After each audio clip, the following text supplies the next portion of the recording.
Hello. The stories on my channel are all written by me and are all works of fiction, though some of them may be based on real events or real characters. I hope you enjoy this one, and thanks for dropping in.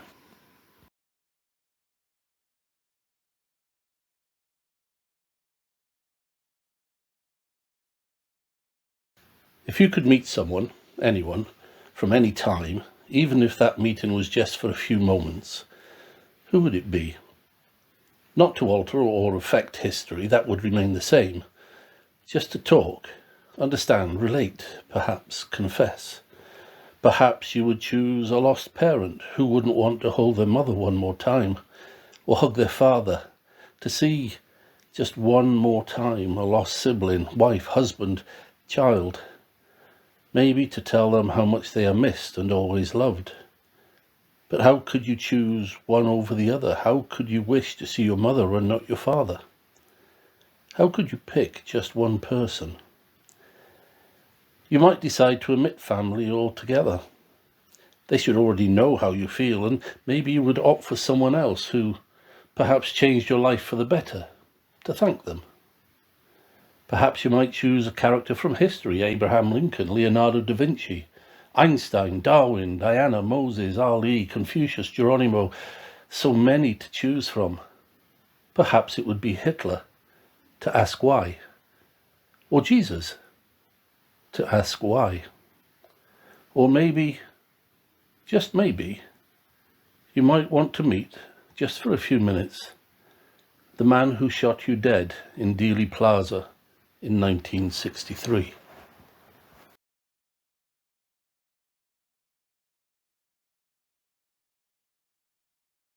The small box room, around 10 feet square, was plain enough.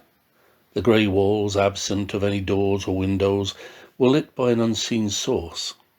There were no lights hanging from the ceiling or affixed to the wall, no decor, no carpets, just two sturdy chairs and an even sturdier wooden table on which John Fitzgerald Kennedy, 35th President of the United States of America, had etched the words, "I'm just a patsy."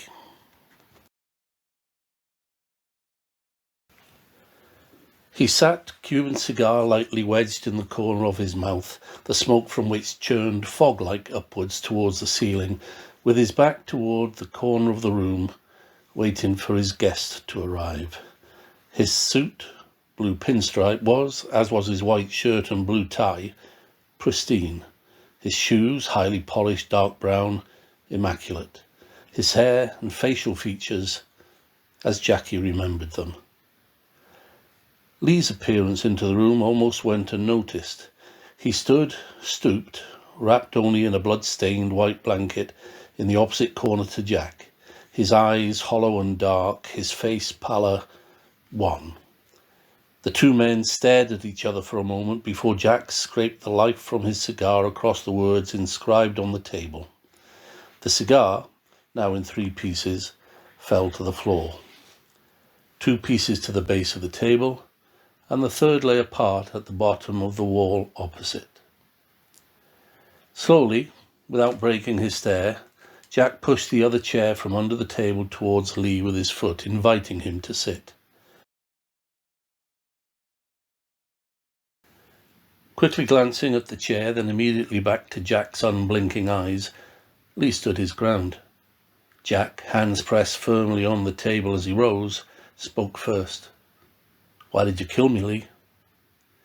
Awkwardly reaching out for the offered chair for some protection, Lee replied nervously, "Oh, not me, Jack. Not guilty."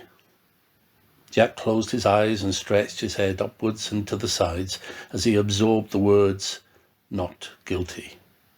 With a deep, resigned sigh, he spoke again. "The President's Commission on the Assassination of myself says otherwise." He repeated his question. "Why did you kill me, Lee?" With an almost dismissive smirk, Lee, still on edge, scratched the back of his left hand and replied again, "Not guilty, Jack." "The Warren report says you are."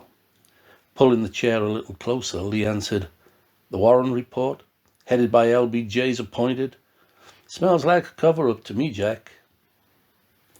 Lee, keeping his chair and the table between himself and Jack, took a couple of steps to his right as Jack, hands in pockets with his head bowed in thought, edged his way round the far side of the room.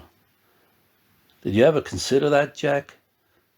Ever think I was set up?" They continued to slowly circle the room. Jack, his green-grey eyes focused eagle-like on his quarry, took a step into the centre of the room. Lee, now within arm's length, took a hurried stride right, into the safety of the corner.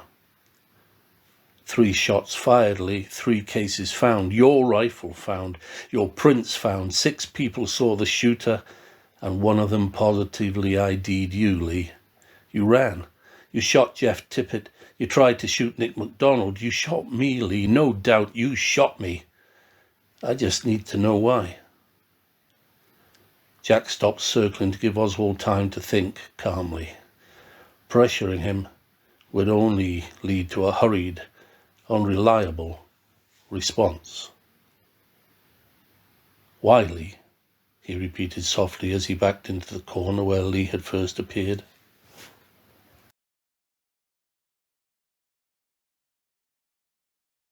"I can argue against all you say, Jack. I ain't no killer. Didn't kill Tippett, didn't kill you. Yeah, I was there, 1st or 2nd floor, can't remember. My prints were there 'cause I worked there, for Christ's sake. And why did I run? Some nutter had just blown the head off the President of the United States. Do you think he would have thought twice about shooting me? As for my rifle, you seriously think I would have left my own rifle there if I'd shot the President? Nice bit of evidence like that makes it easy for LBJ to prove my guilt, doesn't it, Jack? And wasn't it LBJ who told Nixon, not whiter than white himself, Jack, that the Kennedys would never embarrass him again? Cover up, Jack? Proven falsely. You're talking about the party with Dick Nixon, LBJ and J. Edgar. LBJ was never there. Lie and squirm all you like, Lee. You killed me. Now why? Lee sat on the corner of the table. Got a smoke, Jack? No. Lee scratched the back of his head in irritation. How long we got left? Why'd you shoot me, Lee? Jack, I never... Why'd you shoot me, Lee? I didn't. Jack stepped up to the table, leaning forward on his clenched fists. He asked in a more aggressive tone, "Why did you shoot me, Lee?" Wiping his left hand down over his mouth and chin, Lee paused, raking his teeth backward over his bottom lip. He sat, linking his hands on the top of his head as he paused again, contemplating his reply. With a push of his right foot against the table leg, he leaned the chair into the corner of the room. With his hands now clasped in front of his chest, his thumbs rolling over each other, he took a deep breath, held it, and said, I was born in New Orleans, Jack. My daddy was Robert E. Lee Oswald. I think that gives you a little insight about my family roots, said Jack. Maybe about how they felt, what side they was on. But he died before I was born, so he don't matter to me. My mom got rid of me as soon as she could, sending me to a kids' home called Bethlehem, of all things. Well, I never got to settle in one place. I moved about 20 times before I was 17. It's kind of sad, isn't it, Jack? I ain't a stupid guy, but my schooling weren't the best. I got by, though. Never really wanted for anything, except a proper home. Life just didn't seem fair to me. I always figured we should all be treated the same. Well, most of us. He leaned forward on the table. You know, Jack, I saw people not befitting any kind of free life in this country being treated like they was better than me. They wasn't. Jack pulled his chair up to the table and sat. Are you saying you shot me because of my fight for racial equality? Lee paused again. I never said I shot you, Jack. This country, this United States of America was where I was born, but it was never a home to me. America is just an idea, a fantasy, a dream. It's okay for people like you. Never had to work to get where you were. Your daddy, rum runner or not, was not, I would say, squeaky clean himself. Okay, so he built a fortune with some clever investments, but he didn't get all his startup from Paddy Joe now, did he? Jack drummed his fingers as he digested the slur on his family and calmed his anger. Both my parents and my grandparents worked hard and legal to put this family where it is, Lee. They knew where the line was and never crossed it. Success breeds jealousy, Lee. Jealousy breeds enemies. Were you jealous of me, Lee? Jealous of my family, my success? Is that why you shot me? I never shot you, Jack. Now, may I continue? Jack, expressionless, leaned back. Thank you. Now, you yourself, Jack, weren't no saint. How's Marilyn? See much of her? More than you should have, I bet, you being the president and all. Yeah, we all cross the line at times, Jack, but we just don't all admit to it. We're all born the same, you see, Jack. We just don't all get the same breaks. Now, in Russia, everyone is part of the country. Everyone contributes, and everyone gets a fair reward based on their contribution, their ability, and their need. That's communism, Jack. That is equality. And I could have been there, Jack. I could have been part of it. I could have been part of something so special. But I was born in America, Jack. Was a U.S. Marine. No way was the Ruskies going to let me in. So I came back. No other choice. Jack breathed deep as he again sat back in his chair. Time was running out. He sighed deeply as he digested Lee's words.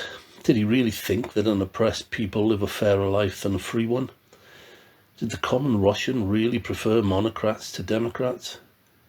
He stared through Lee's avoiding eyes as he pondered the thought that Oswald's bullets might solely have been meant for a figurehead, and not the back of his own. Would you have shot Nixon if he won in '60, Lee? If he had been riding in that limo, would you? I never shot no one, Jack. Not you, not Tippit. Nah, no one. I know you did, Lee. I know it. The world knows it. I never got a trial, Jack. At least not a fair one. Not a trial by my peers, anyway. Any decent lawyer would have blown a hole in the prosecution case bigger than the one in the back of your head. Too many pieces of the jigsaw missing, and those that didn't fit, well, they got thrown away. Is that justice, Jack? Let me answer for you. No, it ain't. Ever wonder why Jack Ruby was allowed so close, Jack? I was supposed to have just killed the United States president, and before I can go on trial, the Dallas police wheel me out into a crowded corridor where Jack just strolls up and shoots me point blank. Never got to have my say, Jack. Ever wonder why my colleagues denied I brought a rifle-sized package to work with me that day? Ever wonder why paraffin tests on my hands and cheeks showed I hadn't fired a gun that day? Ever wonder why there were 3 cases but only 2 bullets, Jack? Not even a small fraction found of the one that supposedly hit a traffic pole. Ever wonder who really wanted you dead, Jack? Cubans? Russians? Mafia? Your own vice president? John F. Kennedy, the 35th President of the United States of America, stood as the light in the room began to fade. He spoke for the last time. I have listened to your words, Lee. I have examined and considered them. I have only one question left to ask you. Why did you shoot me, Lee?